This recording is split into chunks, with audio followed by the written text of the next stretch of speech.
भाजलेलं बी उगवत नाही बरं का उद्धवराव. एक सुशिक्षित बेकार शेतकरी होता, सुशिक्षित बेकार, पुस्तकं वाचून शेती करणारा.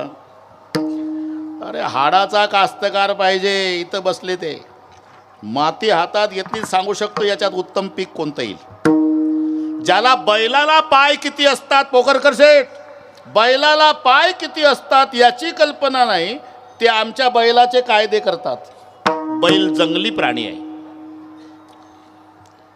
ठरले का? बैल कोणता प्राणी आहे याचा अनुभव घेण्यासाठी तुला पुणे जिल्ह्यातल्या कास्तकाराच्या पोटी जन्म घ्यावा लागेल, तेव्हा बैलाची किंमत कळेल. बैलाचा दहावा घालणारी मंडळी आहे पुणे जिल्ह्यामध्ये. त्यानं त्याच्या बापाचा दहावा घातला, ते आमच्या बैलाला कायदा करते. तसं एकाने विचार केला, म्हटले हरभरे भाजून खाल्ल्यापेक्षा, नलवडे पाटील, हरभरे भाजून खाल्ल्यापेक्षा भाजूनच पेरू. 10 एकरमध्ये भाजून हरभरा पेरला, काळीचं रान, पाणी दिलं, रोज जायचा आणि वापस यायचा, रोज जायचा आणि वापस. एका शेतकऱ्याने तर का जाताना फ्रेश दिसता, येताना उदास होऊन म्हणला, काय 10 एकर हरभरा पेरला राव. किती दिवस झाले? 20 दिवस. मग अजून उगवण नाही. अरे माझं तर 8च दिवसात रान हिरवं झालं. बी चांगलं नाही आणलं का? नाही, बी चांगलं पुण्याहून आणलं, पण मी डोकं चालवलं. काय भाजून खाल्ल्यापेक्षा भाजूनच पेरले. एका मेला तरी उगवणार नाही. याला बीज भरचित न्याय म्हणतात. वासनेचे बीज जळूनही जाय. वासना जळाली मग जन्म संपला. जन्म संपला म्हणजे मरणही संपलं, पुढची एरझार संपली. अनंत जन्म जे एरझार घालत होतो ती एरझार संपली म्हणजे अनंत जन्मीचा सीन गेला. धन्य आज दिन संत दर्शनाचा फायदा, अनंत जन्मीचा सीन गेला. अनंत जन्मीचा सीन घालवण्याची ताकद संतात असल्यामुळे मला असं वाटतं, मज वाटे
जन्मीचा सीन घालवण्याची क्षमता संताच्या दर्शनात असल्यामुळे मला असं वाटतं, नाथबाबा म्हणतात, आलिंगन द्यावे, कदा न सोडावे चरण त्यांचे. प्रथम भेटी आलिंगन आणि तुझे चरण वंदावे, या नयानं मज वाटे त्यासी आलिंगन द्यावे. पण 8:30 झाले. सवयीप्रमाणे तडजोड नाही बरं का पठाण साहेब, तडजोड नाही. तरी सर्वांना एक विनम्र प्रार्थना आहे, 9च्या आधी कोणी उठून जाऊ नका, नाही तर बरेचसे विठोबा रखमाईची वाट पाहतात तर चालले. एकदा हात वर करा, अलीकडचे पलीकडचे. पलीकडचे अलीकडचे, विश्व अलीकडे असलं तरी शांती पलीकडे आहे. दोन्ही पार्ट्या. शांती कुठं आहे? समाधी बैसला निर्वाण. पलीकडे शांती आहे, अलीकडे विश्व आहे. याचं नाव विश्व शांती आहे. सर्वांनी हात वर करा. माऊली पाहतात एका तालात.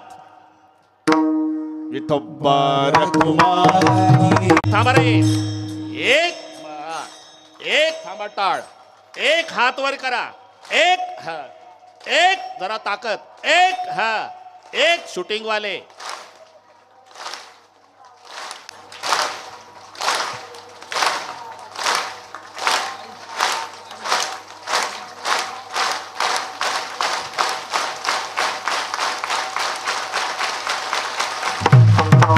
बार कुमाई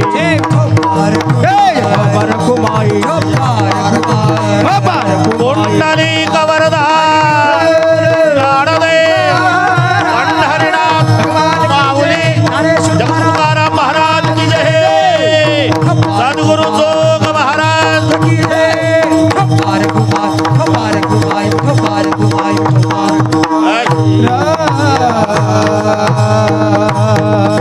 चाल वगैरे राहू दे. रोहिदास. हा हो काय हो. धन्यवाद दिन संत दर्शनाचा. अनंत जलमीचा सीन गेला. अनंत जलमीचा सीन घालवण्याची ताकद. वडगावकर आले का? ठीक आहे. अनंत जन्मीचा सीन घालवण्याची ताकद संताच्या दर्शनात असल्यामुळे महाराज म्हणतात मला असं वाटतं. इथपर्यंत आलो आपण. मज वाटे त्यासी आलिंगन द्यावे. आलिंगणे संताची दिव्य झाली माझी काया. मस्तक हे पायावरी त्यांच्या ठेविता. याण पहिला आलिंगन आहे आणि मग तुझे चरण वंदावे. मज वाटे त्यासी आलिंगन द्यावे. कदा न सोडावे चरण त्यांचे. आता चरण शब्दाचा अर्थ आम्ही समजतो तो नाही. चरण तिघाचेच, प्रभू, गुरु आणि संत. माणसाचे चरण नाही. प्रेमापोटी म्हटल्या जातं तुमचे चरण आमच्या घरी लागू द्या. कशाला लागू द्या? कांदा पोहेन उपीट खाऊन गेलं पुन्हा चरण. अरे माणसाचे चरण नसतात, पाय असतात. पाय. चरण फक्त तिघाचे आहे नरोडे पाटील. प्रभूचे, गुरुचे आणि संताचे. तुम्हाला फक्त 3 ठिकाणी हा शब्द सापडेल. संत चरण, प्रभू चरण, श्री गुरु चरण सरोज रज. बरं ठीक आहे. गुरु चरण, संत चरण आणि प्रभू चरण. मनुष्य चरण नाही. मनुष्य पाय आहे. पाय आहे, चरण नाही. काय म्हणतील संताचे चरण, प्रभूचे चरण. अहो तुमच्या देवाचे आणि तुमच्या संताचे चरण सावळे आहे. आमचे तो गोरे आहे. अरे तुझे गोरे नाही, पांढरे राहू दिले का पांढऱ्या पायाच्या तरी तुझे पायच. आणि आमच्या संताचे सावळे नाही, काळे राहू दे तरी चरण. का? उत्तर आहे आचरण. आचरण म्हणून चरण. नाही तर काळीच्या डोक्यावर जोड्या आहे. काळीच्या जोड्यावर डोके आहे साणप साहेब. पठाण सर, एखादा जपकड झाला आणि सापडला स्टँडवर तर जन्मात मारायला मिळालं नाही ते जोडा काढतात डोक्यावर. जोड्या काढतात डोक्यावर, जोडावर. आणि एक आमचा वारकरी उतरला एसटीतून. लोक जोडे काढू देत नाही तर पायावर डोके. अहो जोडे आहे, राहू द्या बाबा, राहू द्या बाबा. याच्या जोड्यावर डोके आहे, त्याच्या डोक्यावर जोडे आहे. का? याचे चरण आहे, त्याचे पाय. म्हणून चरण आणि आचरण. ते रामचंद्र आणि सीता माता बसलेले होते. मी तिथंच होतो म्हणून सांगतो, हे कोणाला सांगू नका. दोघाची चर्चा. सीतामाई म्हणाल्या चरण माझे. खरं आहे ते. येऊ नको वनवासात. येऊ नको का? चरण कमल मृदू मंजू तुम्हारे, जिच्या चरणाचं वर्णन जगाच्या बापानं करावं त्या सीतामाईचे चरण कसे असेल. अतिरेकामध्ये तिघाचं नाव आलं, गर्व, दान आणि रूप. हे तिघाला शब्द लागले पठाण सर. अति दानात बलिर नष्टो, अति गर्वेन रावणा, अति रूपेन वै सीता. हे 3 शब्द आहे. अति दान बळीनं केलं, पाताळात गेला. अति गर्व रावणानं केलं, कुळासहित संपला. अति रूपात सीता होती, रावणानं नेली. अति रूपेन वै सीता. आता जिचं रूप अति शब्दाने लिहिलं ना, लिहून घेत जा. अति रूपेन वै सीता, अति गर्वेन रावण, अति दानात बलिर नष्टो, अति सर्वत्र वर्जयत. आता श्लोक पूर्ण झाला, आता लिहिला तरी चालेल. म्हणून जिचं रूप देवानं वर्णन करावं तिचे चरण कसे असेल. चरण कमल मृदू. तू नाजूक आहे, नाजूक आहे बरं का सीता, येऊ नको वनवासात, नाजूक तुम्ही आहे. हे कोणाला दोघांचं भांडण सांगतो, कोणाला सांगत जाऊ नका.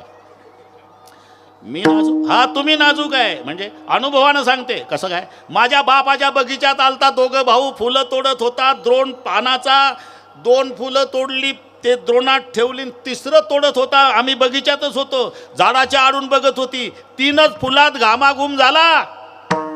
सीतामाई म्हणली 2 फुलं द्रोणातनं 1 तोडतंय तर 3 फुलात घामाघूम झाला तुम्ही. आणि मी लग्नात अर्धा तास अख्खा फुलाचा हार घेऊन उभी होती, तरी मला घाम नाही. तुम्ही मला सांगता नाजूक. हे कोणाला सांगू नका, प्रकरण वाढत जात आपल्या. म्हणून जिच्या चरणाचं दोघाचं चाललंय, चरण मेरे अच्छे चरण मेरे अच्छे चरण मेरे अच्छे चरण. इतक्यात लक्ष्मण जी आले. लखन यार तुम्हारी भाभी कहती है चरण मेरे अच्छे, मैं कहता हूँ चरण मेरे. तू चरण सेवा करने वाला बिरागी संत है, बोल चरण किसके अच्छे है. भैया भाभी आपसी समझौता कर लो, हमें कोई धर्म संकट में डाल रही है. भैया को आएगा गुस्सा, भाभी होगी नाराज. नहीं, तू बिरागी संत है. तेव्हा लक्ष्मणानं एक युक्ती केली. नलवडे पाटील हात दाखवला भावाच्या चरणाकडे, पाहिलं वहिनीच्या. ये चरण से ये चरण अच्छे है. आता सेचे 2 अर्थ होतात. से म्हणजे पेक्षा, शे म्हणजे मुळे. ये चरण से म्हणजे या चरणामुळे, ये चरण से या चरणापेक्षा. सीतामाईनं डोकं चालवलं. माझ्या दिराला म्हणायचं आहे या चरणापेक्षा वहिनीचे. सीतामाई खुश. शाबास लखनजी, शाबास. आप भी ज़्यादा खुश मत होना भाभी. क्यों? ये चरण से ये चरण अच्छे है. भैया के चरण नहीं होते भाभी तो तुम्हारे चरण को कौन पूछता. आता भाभी झाली नाराज, भैया खुश. शाबास लखन, आप भी ज़्यादा खुश मत होना भैया. क्यों? आपके चरण आचरण से अच्छे लगते भैया. अगर तुम्हारा आचरण नहीं होता तो तुम्हारे चरण को चरण कौन बोलता. म्हणून प्रभू चरण, गुरु चरण आणि संत चरण हे शब्द आहे. कदा न सोडावे, जमते आता. कदा न सोडावे चरण त्यांचे. अनंत जन्मीचा सीन घालवण्याची क्षमता संतात असल्यामुळे मला असं वाटतं, माझं वाटे त्याशी आलिंगन द्यावे आणि कदा न सोडावे चरण त्याचे. अरे एवढं विशेष काय झालं त्या चरणाच्यामुळे. त्रिविध तपान, त्रिविध तपाची झाली बोळवण. त्रिविध तपाची झाली बोळवण. दक्षिणा चरण वैष्णवाचे, दक्षिणा चरण वैष्णवाचे. मज वाटे तशी आलिंगन द्यावे, मज वाटे त्याची आलिंगन द्यावे.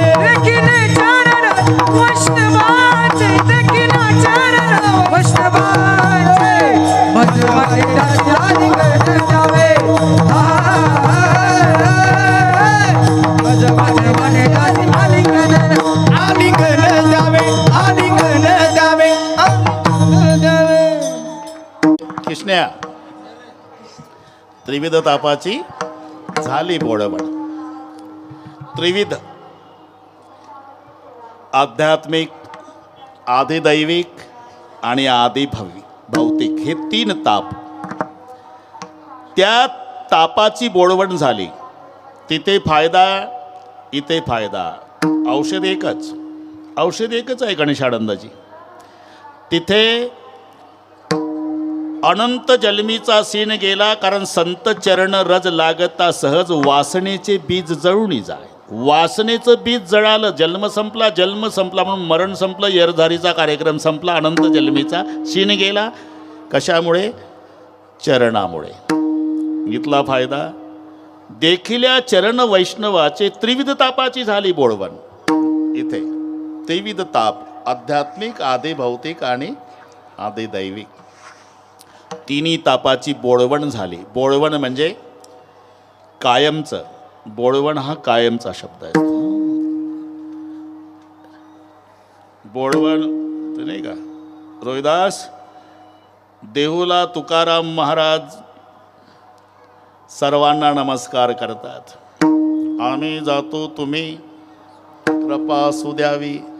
आले नसतील त्यांनाही सांगा, सकळ्या सांगावी विनंती माझी. सकळ ही माझी बोळवण, सकळ ही माझी बोळवण करा. सकळ ही माझी बोळवण करा. सकळ ही माझी बोळवण करा. परतोनी घरा जावे तुम्ही, परतोनी घरा जावे तुम्ही. हो परतोनी घरा जावे तुम्ही, परतोनी घरा जावे तुम्ही. सकळ ही माझी बोळवण करा. परतोनी घरा जावे तुम्ही, परतोनी घरा जावे तुम्ही. सकळ ही माझी बोळवण करा. परतोनी घरा जावे तुम्ही, परतोनी घरा जावे तुम्ही. सकळ ही माझी बोळवण खरं. बोळवण शेवटचा कार्यक्रम असतो बोळवण. हां, तसं त्रिविध तापाची झाली बोळवण म्हणजे आत्यंतिक दुःखाची निवृत्ती. लयरूप वेगळी, आत्यंतिक वेगळी. लयरूप निवृत्ती म्हणजे रोज रोज दाढी करावी लागणे. गणेशानंदजी, ही लयरूप निवृत्ती आहे केसाची. केस इतके बिलिंदर आहे की उठून उभं राहून पाहतं मालकाचं ब्लेड किती लांब गेलं. दुसऱ्या दिवशी तेवढं आहेच सकाळी. ते हरळी नावाचं गवत आहे ना, ते निंदणारी बाई किती लांब गेली, मागणं उठून उभून पाहते हरळी. 8 दिवसांनी रान हिरवच. तसं रोज रोज दाढी करावी लागते. ही लयरूप निवृत्ती आहे. तुम्हाला केसाची आत्यंतिक निवृत्ती करायची असेल तर मी उपाय सांगतो. फक्त दादाभाऊ माझं नाव कोणाला सांगू नका. वडगावकरजी, 1 नया पैसा खर्च नाही. सकाळी चुलीमध्ये लोखंड लाल करायचं, कोणाला सांगू नका. आणि हा विधी आहे चुलीजवळचा, एकटाच पाहिजे, कोण नाही पाहिजे. आतून कडी लावून घ्या, लाल झालं लोखंड की दोन्ही गालावून फिरवा. मरेपर्यंत केस नाही उगवत. आणि मला भेटा उगवलं तर, अरे जळलेल्या जागी केस न उगवणे ही केसाची आत्यंतिक निवृत्ती. रोज दाढी करावी लागते, ही लयरूप निवृत्ती. पुन्हा त्रिविध तापाची भानगड राहिली नाही, बोळवण झाली. आत्यंतिक त्रिविध तापाची झाली बोळवण. कशामुळे? देखिल्या चरण वैष्णवांचे. आता 15च मिनिट आहे. आता शेवटची अपेक्षा नादबाबा सांगतात. एका जनार्दन भोग प्रारब्धाचा, एका जनार्दनी घडो त्यांचा संग. दुसऱ्याच अभंगात घेऊ जाते. एका जनार्दनी घडो त्यांचा संग. बरोबर आहे. पाठ आहे ते म्हणायचं. जनार्दनी घडो त्यांचा संग. एका जनार्दनी घडो त्यांचा संग. एका जनार्दनी घडो त्यांचा संग. एका जनार्दनी घडो एका जनार्दनी घडोत्यांचा संग न भावा वियोग जमा जमी न भावा वियोग जमा जम मज वाटे तासे आलिंगन द्यावे मज वाटे तासे आलिंगन द्यावे नवा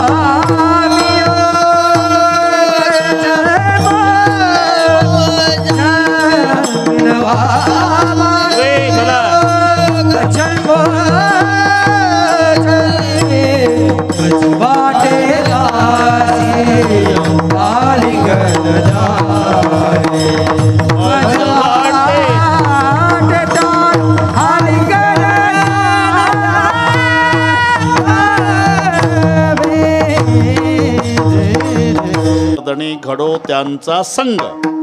एकदा संग घडला ना न व्हावा वियोग जन्मोजन्मी किंवा माझ्या चित्ता असं आहे. कारण बिछुरत एक प्राण हरिली मिलत दुःख दारुण देई. हे सूत्र लक्षात घ्या. एक भेटला तर दुःख आहे आणि एक तुटला तर दुःख आहे. पठाण सर, दुर्जन भेटला तर दुःख आणि सज्जन तुटला तर दुःख. म्हणून न व्हावा वियोग. बिछुरत एक प्राण हरिले. दुर्जन कधी भेटूच नये आणि भेटलेला सज्जन कधी तुटू नये. त्याचा विरह सामान्याची काय कथा. देवाला नाही सहन झाला. देवाला ज्यांच्या दरबारात आपली सेवा आहे. डोळापुढे चित्र आणा. कुराडे पाटील, काम चालू द्या इंद्रायणीचं. बापरे, ते पा झाले उभे. असं जमलं ना. बैठ जा, बैठ. बसा खाली. आपण किती स्वतःभोवती प्रदक्षिणा घातल्या काही होणार नाही. आपण साहेबांना सांगू आपल्या प्रदक्षिणेत काय आहे. साहेब मग तिकडे मोठ्या लोकाला सांगतील, महेश दादाला सांगतील. काहीतरी करावं लागेल साहेब. हां, ते आता त्याच्यात ते घाण पाणी सुट्टा कामा नये. लोक आंघोळ्या करतात. सर्वांची इच्छा आहे. आणि मला सांगण्यात आलं की एवढा उल्लेख करा, साहेब काहीतरी करतील. हा, त्या धरणापासून गटार बाजूनं काढा. आमच्या वारकऱ्याला पवित्र पाणी आंघोळीला राहू द्या. नाही, इथंही भरपूर केलं तुम्ही, आमचं ते म्हणणं नाही. पण ही ताकद वारकऱ्यांमध्ये नाही. वारकऱ्याची भावना आहे, श्रद्धा आहे, प्रेम आहे. आणि तुम्ही ते करू शकता. सर्वांचा विश्वास आहे. ते जर बाजूनं काढले, ते त्याचे कारखान्याचे पाणी त्याच्यामध्ये मिसळलं जातं. आंघोळीच्या योग्यतेचं राहत नाही पाणी. ते जर बाजूला काढले तर हो, तसंच करू आपण. कुराडे पाटील, तुम्ही तसंच करू. दोन्ही बाजूनं त्याच्यावरून मग पॅक बांधकाम करायचं, ते रस्ते करायचे, पाणी आतून जाईल. इंद्रायणी आपली स्वच्छ राहील. महेश दादाला सांगू आम्ही, तुम्ही सांगा, अजून कुठे मोठे मोठे लोक त्यांना सांगू. पण एवढं काम करा साहेब. आता गाड्या उताराला लागल्या. तुमचंही बरंच वय झालं. पाहता पाहता मी आलो तेव्हा 23 वर्षाचा होतो. 78ला आता 70 झालं. ही एक वारी आहे यावर्षीची. पूजनीय सातारकर महाराज नाही, हे लक्षात ठेवा. अरे, वारकरी संप्रदायाचा वाघ होता, हे लक्षात. इथे त्यांची आवर्जून सेवा असायची. व्यक्तीचं महत्व समकालीन समाजाला कळत नाही, ती गेल्यावर कळते. नुसता रामकृष्ण हरी सुरू केलं की सगळ्यांना समाधी लागायची. ते आमचे बाबा गेले. आपणही एकमेकाला पुढच्या वर्षी भेटू, हे आपल्या हातात आहे का? क्या जीवन की प्रक्रियास हा तो लिया नहीं तेरा घास. कुराडे पाटील गेले ना बाबा. गए हुए कभी आते नहीं, लेकिन ऐसी अवसर पर उनकी याद आती. त्यांची आठवण आली. आम्ही भालचंद्र पाटील आम्ही गेलो परिवाराला भेटायला. सगळी रडारड. तिथं काय शब्द नाही आपल्याकडे. होईल इथे मृदंग कला हे कुठेच नाही, इथेच का? त्याचं कारण आहे, शंकरजीनं नाचकाम केलं होतं. हे शिवपीठ हे जुनाट. पूर्वी येथे होते निळकंठ, ब्रह्मादिक तप वरिष्ठ येथेची पैकी. आणि मृदंग पार्वती आईनं वाजवला आणि त्या तालावर महादेव नाचला. हे भूमी म्हणून इथली मुलं जे तयार होतात महाराष्ट्रभर, ही मृदंग कलेची भूमी आहे. अरे हे पुराणिक वाद्य आहे. हे तबला पेटी नंतर. बाजय ताल पखावज वीणा नृत्य करई अप्सरा प्रवीणा रंभा अधिक सुर नारी नबीना सकल असम कला प्रवीणा करई ताण बहु गान बहु ताण तरंगा. हे पुराण काळातलं वर्णन आहे. इंद्रवादीन मृदंगम. पार्वती आईनं मृदंग वाजवला. ती भूमी. म्हणून आमचे पोरं रात्र रात्र प्रॅक्टिस करतात. उद्धवराव रात्र रात्र. इथेच पार्वती आईनं वाजवला आणि महादेवजीनं नाचकामाचा आनंद लुटला होता. घड्याळ पाहू दे. 7 मिनिट आहे अजून. 7 मिनिट आहे अजून. काय मला कोणी वैतागलं नाही वडगावकर. वन्स मोरच आहे अजून. आणि 70चं वय आहे, पण तरी 8-9 तास मी बोलू शकतो मांडी न मोडता. आताही तुम्ही अजिबात शेठजी टेन्शन घेऊ नका. तुम्ही अजिबात का तिथे अनुभव घेतला. रामेश्वरला कथा दररोज कीर्तन 300-400 किलोमीटर. पुन्हा 1000 व्यासपीठावर त्याच वेळेला. समारोपाला साहेबही आले होते. त्यांची इच्छा होती. एकदा आकाच्या स्मरणार्थी आपण मोठा सोहळा तिथं रामेश्वरला केला. न व्हावा वियोग. बस इथं चालू होता. आलं लक्षात. ते काय त्या प्रसंगात आपण वाहून जातो.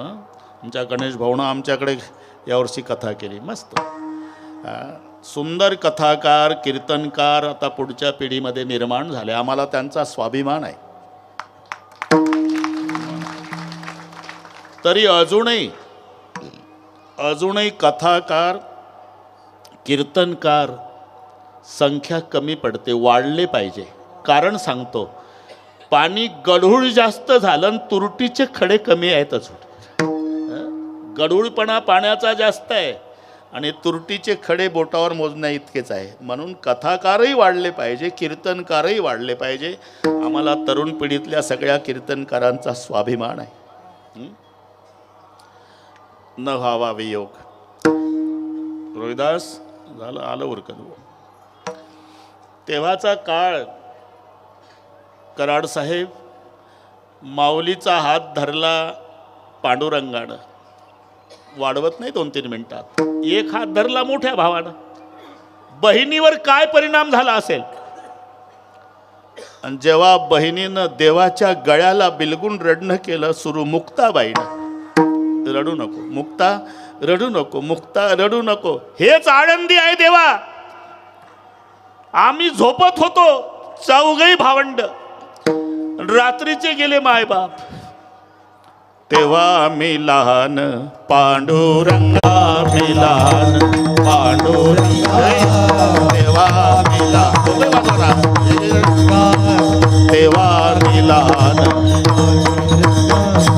तात आणि माता गेले से येतून. तात आणि माता गेले से येतून. ओ तेव्हा मी लहान पांडुरंगा, तेव्हा मी लहान पांडुरंगा, तेव्हा मी लहान पांडुरंगा, तेव्हा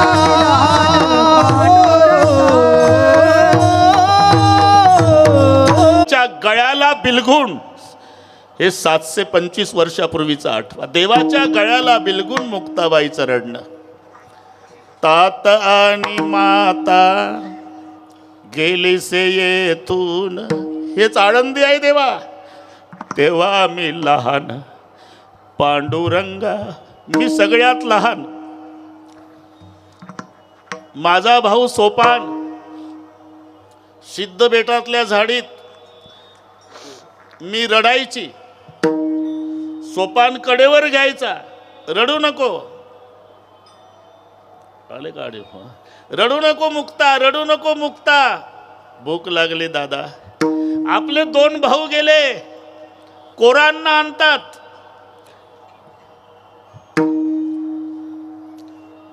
ज्ञानदेव निवृत्ती, कोरांनाचे अन्न. सांभाळी सोपान मज लागे, सांभाळी सोपान मज लागे, सांभाळी सोपान मज लागी, सांभाळी सोपान मज लागी.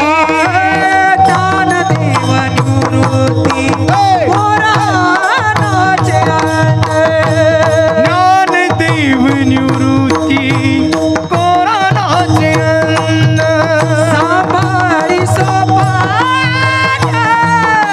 मज लागे, सांभाळी सोपान मज लागे,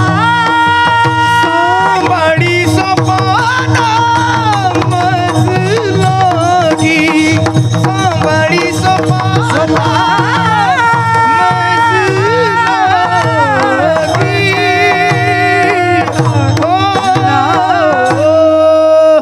ताता आणि माता, आम्ही लहान पांडुरंगा, ज्ञानदेव निवृत्ती, कोरांनाचे अन्न. आमचे 2 भाऊ पीठ मागायला गावात जायचे आणि सांभाळी सोपान मज लागी. मायबाप रात्रीचे गेले देवा, तरी एवढं दुःख नाही झालं जेवढं आता आमचा दादा जाताना होता. माय बापे आम्हा त्या गेले जेव्हा, एवढे दुःख तेव्हा झाले नाही. मुक्ताई रडू लागली, सोपान काका रडतात, निवृत्तीनाथही रडू लागले. ज्येष्ठाच्या आधी कनिष्ठाचे जाणे, केले नारायणे उफराटे. शेवटचा प्रसंग समाधीच्या वेळेला हात जोडले माऊलीनं थोरल्या बंधूला. आवरलं नाही निवृत्तीनाथाने, हात फिरवला तोंडावून. शेवटचा प्रसंग, निवृत्तीने हात उतरविला वदना, त्यागिले निधाना ज्ञानदेवा. रडू लागले. शेवटी शिळा ठेवण्यात आली. सगळे संत रडू लागले. नामा म्हणे संत कासावीस सारे, लाविती पदर डोळे यासे. नामा म्हणे देवा घार गेली, उडून बाळे दानादान पडियेली. बांधल्या पेंडाचा तुटलासे, आळ्या तृण रानो माळा पांगलेसे.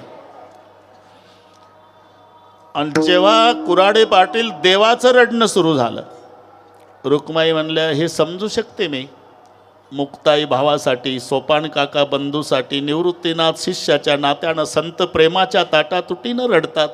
पण जग रडायला लागलं म्हणजे तुम्ही अश्रू पुसायचं काम करावं, तुम्हीच रडता. त्याचं कारण आहे रुक्माई. देव म्हणते रुक्मिणी हाची एक योगी देखिला, नयनी ह्याची ज्ञान संजीवनी जाणत राहिलो. कॅशी धन्य धन्य धरातही जो या ते दृष्टीनं आहे, तो हात येईल टाळी वैकुंठ भुवनाशी. जो करील याची यात्रा, तो तारील सकळी गोत्रा, सकळी कुळे पवित्र. याची दर्शने होती अलंका पुरये शिवपीठ पुरी. ते होते निळकंठ ब्रह्मादिगत पवरिष्ठ. येथे केले इंद्रयुनिया भूमिसी याग संपादिले. अहर्निशी इंद्रायणी इंदुरीशी पंचकृषिया सोनी त्रिवेणी गुप्त असे. भैरवापासुनी भागीरथी वसे पुरुटिका. माया दिसे प्रतिदान पार्वती भोवती वनवल्ली वृक्षी. येथे देव येऊनी होती पक्षी असे. नित्य साक्षी असती नासती उदकी हे पंढरवणी. सोपे जनासी हरावया पापे. कळिकाळ कोपलिया कोपे न चले अलंकापुरासी. ऐसे सांगता हरीसी आणि प्रेम वसंडले रुक्मिणीसी. आणि मग जेव्हा रुक्माईचं रडणं सुरू झालं, देव म्हणले आता का 7 वाजल्यापासून मला म्हणत होती तुम्ही का रडता, तुम्ही का रडता. आता 9 वाजून 1 मिनिटांनी तू का रडती. मी हे समाधीचं वय आहे का हो देवा. 22 वर्षाच्या वयात हा महात्मा समाधी घेतो.